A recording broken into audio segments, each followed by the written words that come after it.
Devdutt Sharma ARP साहब, हमारे इस शिक्षक संघ के ब्लॉक के अध्यक्ष आदरणीय चाचा राजेश कुमार यादव जी, यहाँ विद्यालय के शिक्षक आदरणीय ज्योति श्याम गौड़ जी, स्वामी जी, मनोज कुमार जी पूर्व NPRC साहब, और इस कार्यक्रम का जो सफल संचालन कर रहे हैं। मैं समझता हूं कि अगर कोई अतिथि आधा घंटे का समय लेके आए तो विश्वास के साथ कह सकता हूं आदरणीय योगेंद्र भाई जिस तरह का संचालन कर रहे हैं वो निश्चित तौर पे आधा घंटे का समय लेके आएगा, लेकिन आप लोगों को 2 घंटे से कम नहीं देगा। ऐसे हमारे यशस्वी, और मैं कहूं मैं एक और भी चीज देख रहा हूं, हम लोग शुक्ला जी को एक विकास के नाम पे जानते हैं। वो जिस विद्यालय में जाते हैं उसको चमकाने का काम करते हैं। इनको जहां भी भेज दिया जाए ये अपनी प्रतिभा से उसको निखारने का काम करते हैं। मुझे लगता है कि शुक्ला जी एक बहुत अच्छी भी बात है, प्रभु जब करता है अच्छाई करता है। आप ही का प्रतिबिंब आज हमारे सामने भाई योगेंद्र जी के रूप में विद्यमान है। मैं आपको आपके उज्जवल भविष्य के लिए कामना करता हूं, आपको बधाई देता हूं कि आप भी हमारे शुक्ला जी की तरह, अब चूंकि एक ये भी देखिए विधि का विधान है, एक गुरु है एक शिष्य है, गुरु शिष्य दोनों ही साथ साथ है, तो निश्चित तौर पे आपको शुक्ला जी का जो सानिध्य मिलेगा, आप आगे आने वाले समय में मुझे पूरा विश्वास है आप जनपद का, हमारे प्रदेश का एक अच्छे विद्यालय बनाने में, आप अभी चर्चा कर रहे थे आप शिक्षण के काम में, क्योंकि मैं भी एक विद्यालय में प्रोफेसर रहा हूँ, मैं जानता हूँ लोगों की भावनाएं। आज मैं अगर यहाँ पे आपके बीच में खड़ा हूँ या भारतीय जनता पार्टी के जिले के मंत्री के रूप में आज आपके बीच में आया हूँ, तो इसका एक ही कारण है, मेरी योग्यता। एक दिन हम और विधायक जी बात कर रहे थे, विधायक जी को शायद स्मरण होगा, लगभग 1 वर्ष पूर्व हम लोग जब बात कर रहे थे तो विधायक जी ने कहा, विधायक जी के परिवार में भी बहुत सारे लोग, कोई टीचर है, कोई डॉक्टर है, कोई पुलिस में है, तो विधायक जी ने एक बात कही थी कि जब हम छोटे थे तो बड़ी कमजोर परिस्थितियों में अपने परिवार का गुजर बसर करते थे। तो मैं हमेशा से एक बात कहता था, विधायक जी ने कहा, मैं हमेशा से अपने परिवार के बच्चों को, नाती को, बच्चों को, भतीजों को, सबको एक बात कहता था कि हम लोगों को शिक्षा पे बहुत जोर देना है। हम लोग मोटा पहनेंगे, काम चलेगा, मोटा खाएंगे, हमारा काम चलेगा, लेकिन शिक्षा से कोई समझौता नहीं होगा। ऐसे विकास पुरुष हमारे सामने बैठे हैं। इन्हीं शब्दों को आगे बढ़ाते हुए मैं, क्योंकि बहुत सारे वक्ताओं ने अपने अपने तरीके से बहुत कुछ कहा है,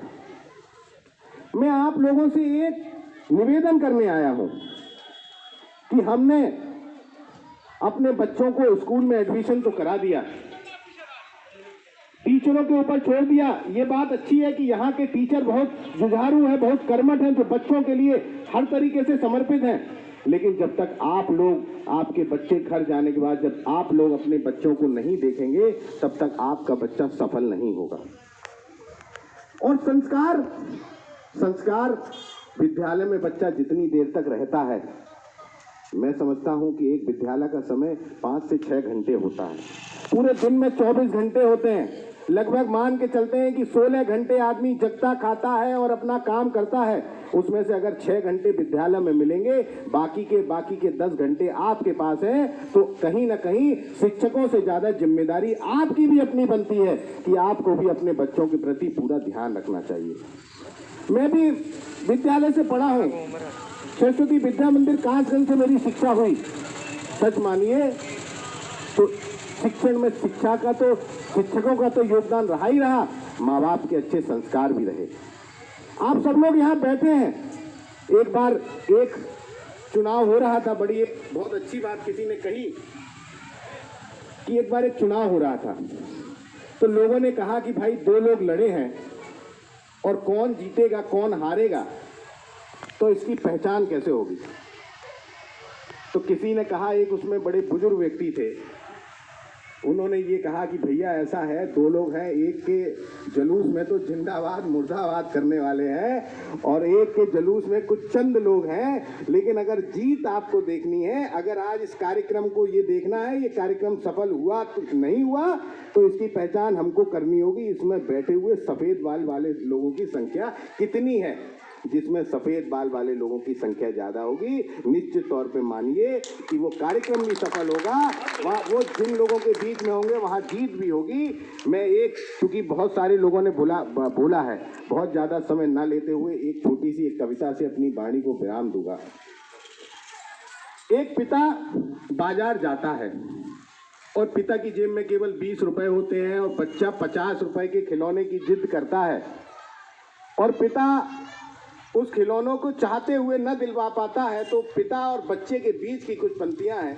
कि पिता जीवन है, संबंध है, शक्ति है, पिता जीवन के निर्माण की अभिव्यक्ति है, पिता बच्चे के जीने का सहारा है, पिता कभी कुछ खट्टा कभी खारा है, पिता पालन है, पोषण है, परिवार का अनुशासन है, पिता शौर्य से चलने वाला प्रेम का प्रशासक है, पिता रोटी है, कपड़ा है, मकान है, पिता छोटे से परिंदे का बड़ा सा आसमान है, पिता अप्रदर्शित अनंत प्यार है, पिता है तो बच्चों को इंतजार है, पिता से ही बच्चों के ढेर सारे सपने हैं, पिता है तो बाजार के सब खिलौने अपने हैं, पिता से प्रतिपल रात है, पिता से ही माँ की बिंदी और सुहाग है, पिता परमात्मा के प्रति आसक्ति है, पिता उच्च स्थिति की भक्ति है, पिता अपनी इच्छाओं का हनन और परिवार की पूर्ति है, पिता रक्त में दिए हुए संस्कारों की मूर्ति है, पिता जीवन को जीवन का दान है, पिता दुनिया दिखाने का एहसान है, पिता सुरक्षा है अगर सर पर हाथ है, पिता सुरक्षा है अगर सर पर हाथ है, पिता नहीं तो बचपन अनाथ है, पिता से बड़ा अपना नाम करो, उनका अपमान नहीं उनका सम्मान करो, क्योंकि माँ बाप की कमी को कोई बांट नहीं सकता और ईश्वर भी इनके आशीषों को काट नहीं सकता। विश्व में किसी भी देवता का स्थान दूजा है, माँ बाप की सेवा ही सबसे बड़ी पूजा है। विश्व में किसी भी तीर्थ की यात्राएं व्यर्थ है अगर बेटे के होते हुए माँ बाप अनर्थ है। इसलिए खुश नसीब है वो माँ बाप जिनके हाथ होते हैं, क्योंकि बच्चों के आशीर्वाद, माँ बाप के आशीर्वाद हजारों हजारों साल तक बच्चों के साथ होते हैं। इन्हीं शब्दों के साथ अपनी वाणी को विराम देते हुए एक बार पूरे विद्यालय के सभी हमारे अभिभावकों को, सभी हमारे विद्यालय के शिक्षकों को और आज इस इतनी संख्या में आए इस पंचायत के, इस गांव के सभी बुजुर्गों को मेरा हाथ जोड़ के कोटि कोटि प्रणाम। आपने मुझे बुलाया, सम्मान दिया, मुझे बोलने का अवसर दिया, बहुत बहुत धन्यवाद। जय हिंद, जय भारत।